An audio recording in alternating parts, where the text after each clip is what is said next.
ang nag-deliver papunta sa bahay nila Pangulong Bongbong Marcos, Speaker Martin Romualdez, mag-insert o magpasok ng 100 billion worth of projects sa BICAM.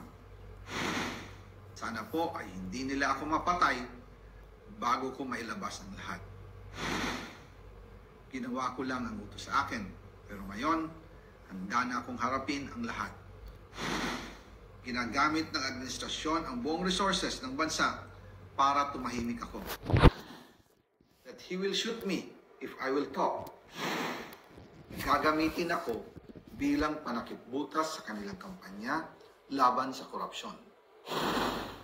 Hindi na ako mananahimik, ilalabas ko ang lahat ng katotohanan. May resibo, may ebidensya, at may pangalan. Para sa bawat Pilipino, alam ko na buo ang galit ninyo sa akin ngayon. Nauunawaan ko rin kung bakit. Lalo na at malaki ang halagang nakataya. Pero bago kayo humusga, hayaan ninyong ipaliwanag ko ang buong katotohanan. Matagal akong hindi nagsalita dahil may direktang utos sa akin. Huwag nang bumalik ng Pilipinas at manahimik na lamang. Umalis ako noong July 19, 2025 para sa aking medical check-up. Nakaplanong bumalik pagkatapos ng SONA ni Pangulo. Pero habang papauwi na ako, tinawagan ako ni dating Speaker Martin Romualdez at sinabihan, "Stay out of the country. You will be well taken care of as instructed by the President." Noon naniniwala pa ako sa kanila, kaya't hindi ako bumalik. Tumikom ang aking bibig, sumunod ako, pero ang hindi ko alam, ang ibig pala nilang sabihin sa aalagaan ka namin ay gagamitin ako bilang panakipbutas sa kanilang kampanya laban sa korupsyon. Ginawa nila akong poster boy ng kanilang sariling kasinungalingan. Ngayon, hindi na ako mananahimik, ilalabas ko ang lahat ng katotohanan. May resibo, may ebidensya, at may pangalan. Nagsimula ito nung tumawag si Sekmina Pangandaman sa akin nung nag-umpisa ang BICAM process last year, 2024. Ang sabi niya, katatapos lang ng meeting nila ni Pangulo at may instructions na mag-insert o magpasok ng 100 billion worth of projects sa BICAM. At sinabi pa ni Sekmina, you can confirm with Yusek Adrian Bersamin dahil magkasama sila sa meeting ni Pangulong BBM noong araw na yun. It's CoinMina's year-end giveaway.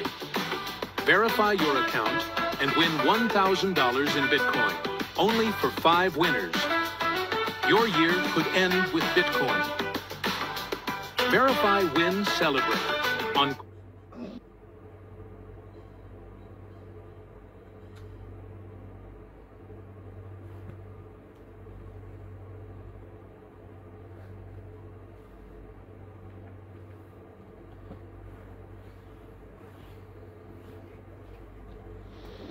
Tinawagan ko po agad si Yusek Adrian Bersamin at tinanong ko kung may instruction nga ba ang Pangulo na magpasok ng 100 billion during their meeting. Ang sabi niya ay totoo nga po. Right after our conversation, tinawagan ko po si dating Speaker Martin Romualdez at nireport ko ang instructions ng Presidente to insert the 100 billion projects. At sinabi niya sa akin, what the President wants, he gets. After ng ilang araw, nag-set po ng meeting si Sekmina Pangandaman at Yusek Adrian Bersamin sa amin ni dating Speaker Martin Romualdez sa Aguado Building in front of Gate 4 ng Malacanang at nandoon din po si Yusek Jojo Cadiz. During the meeting, binigay po ni Yusek Adrian Bersamin ang listahan na worth 100 billion. Tinanong ko po si Yusek Adrian kung saan galing ang listahan. Ang sagot niya, galing kay PBBM mismo at binigay niya ito mula sa brown leather bag.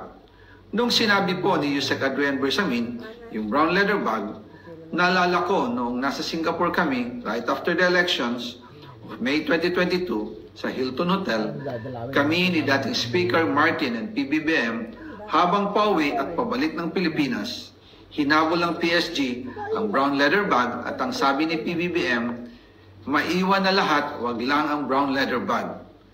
Kaya naniwala ako na utos talaga ito ng Pangulo.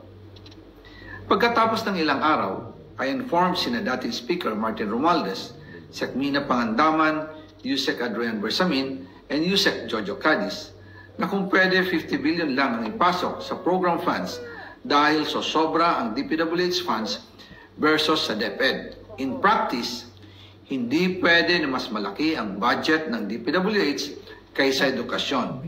And yung balance na 50 billion, ilagay na lang sa unprogram funds for the 2025 budget. Dahil Office of the President din ang nagre-release ng lahat ng unprogram funds. Pagkatapos ng isang araw, tinawagan ako ni Sec. Mina at sinabi ang mensahe ng Pangulo, ipasok ninyo yan dahil pinangako na sa akin ni Speaker Martin yan at hindi na pwedeng baguhin. Kumbaga, ang utos ng hari hindi pwedeng mabali. Again, I informed the Speaker and asked clearance about the instructions ng Pangulo. At ang sabi niya,